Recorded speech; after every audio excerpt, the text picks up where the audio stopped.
Craig, farm security with respect to vehicles and assets is becoming very important. Yeah, very definitely. I think it's like any business. When you've got a lot of gear out and about and personnel and those sort of things, you're paid to protect them, and the only way you can protect them is by locking them away securely, and unfortunately farms you can't lock everything away, so it's a matter of putting some other safeguards on those vehicles, etc., or plant, so that you can sort of track them or keep an eye on them to stop people from stealing them, or if they do steal them, making that recovery process that much easier. Because farmers are notorious for not turning a key because they've got to turn it again in the morning.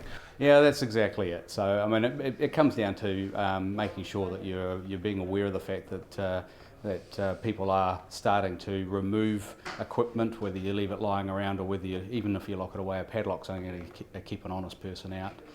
Some of these guys, if they're that hell-bent on flogging stuff, they'll flog it anyway. It's a matter of trying to track it and make sure that it's retrievable. So, what are the options? What's available? Well, fairly basic. You can go for a unit like this particular little one here, which is a Spock tracker. They're about price point of about 220 plus GST and about $150 per year to actually run that unit. And the beauty of that is it can hide away in any particular position on the vehicle itself. It can either be run by four AAA batteries inside it. And if that has a movement alert, so if somebody hops into the vehicle and moves that, you will get a ping through to the PC, and you can even set it up onto your mobile phone if you're in coverage, etc., to track that. So if that was stolen off-site, retrospectively you could go into the system and you could see where that particular vehicle is because of the update that's coming off this unit, which, as you can see by the size of it, is relatively easy to hide on a vehicle, even a quad bike. So we're talking four-wheel motorbikes, utes, tractors, cars. If you had a portable generator on site, etc., you could stick one of those on the portable generator, and that would then give you the information as well. And you can list them as the type of product that it is. You can actually name them, what you want to call them, etc., and it will give you an update on movement. So somebody turns up to your property with a van and loads your four-wheel motorbike into the back of it. You can actually know where it's gone, and the police can turn up and go, hello, hello, hello.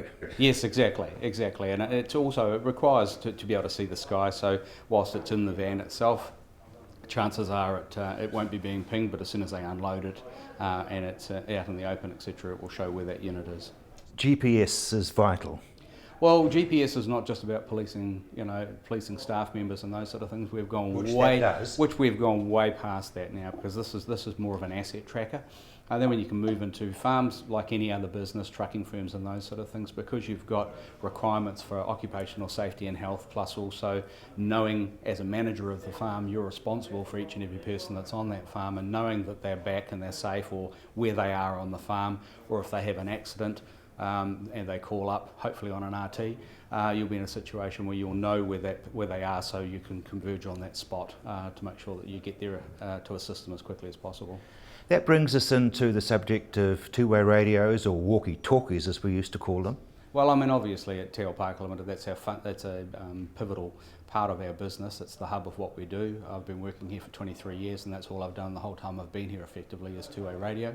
Motorola, as far as our main supplier of product, etc., we're definitely at the quality end of the spectrum. But as far as the radios are concerned, they're able to, depending on the network that you're on, they're able to give GPS, they're able to give information, let alone the communications that it provides on the farm for efficiency, etc. So, there's a lot of pluses in that area. So there's still research and development going on? Oh, very definitely. Now that we've gone into the digital phase of radio, we're now able to get into IP so that they can connect into computer systems. We can talk from Canterbury to another country if we want to. Through a two-way radio? Through a two-way radio.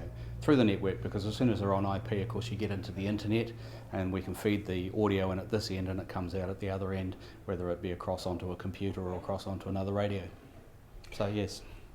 Now, I'm well over 19. Is it too hard for somebody who's carrying a gold card to actually understand all this? Well, the complexity of the systems and the networks that they operate on is where we come in. We take the pain out of the connectivity, and for the end users concerned, as far as their operations concerned, they press the button and they talk, and that information can go wherever they wish it to go.